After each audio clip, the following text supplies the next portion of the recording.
वाल्मीकि अन्य नाम आदिकवि, महर्षि, ब्रह्मर्षि। योगर्ष संबंध हिंदू देवता। शास्त्र रामायण। योग वासिष्ठ। अक्षर लक्ष्य रचनाकार।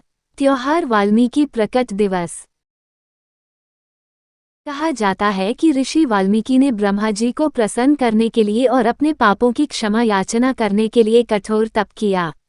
वाल्मीकि अपने तप में इतने लीन थे, उन्हें इस बात का भी बोध नहीं हुआ कि उनके शरीर पर दीमक की मोटी परत जम चुकी है, जिसे देखकर ब्रह्मा जी ने रत्नाकर का नाम वाल्मीकि रखा दिया। महर्षि वाल्मीकि का बचपन। ऐसी प्रचलित कथा है कि महर्षि वाल्मीकि का मूल नाम रत्नाकर था और इनके पिता ब्रह्मा जी के मानस पुत्र प्रचेता थे। एक भीलनी ने बचपन में इनका अपहरण कर लिया और भील समाज में इनका लालन पालन हुआ। भील परिवार के लोग जंगल के रास्ते से गुजरने वालों को लूट लिया करते थे।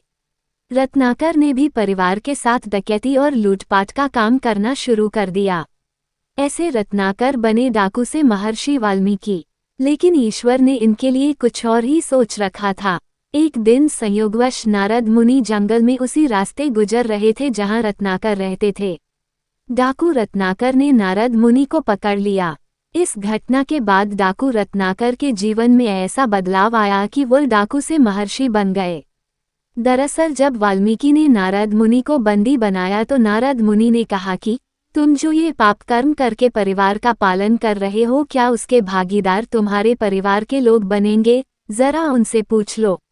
वाल्मीकि को विश्वास था कि सभी उनके साथ पाप में बराबर के भागीदार बनेंगे, लेकिन जब सभी ने कहा कि नहीं, अपने पाप के भागीदार तो केवल तुम ही बनोगे, तो वाल्मीकि का संसार से मोह भंग हो गया और उनके अंदर महर्षि प्रचेता के गुण और रक्त ने जोर मारना शुरू कर दिया और उन्होंने नारद मुनि से मुक्ति का उपाय पूछा।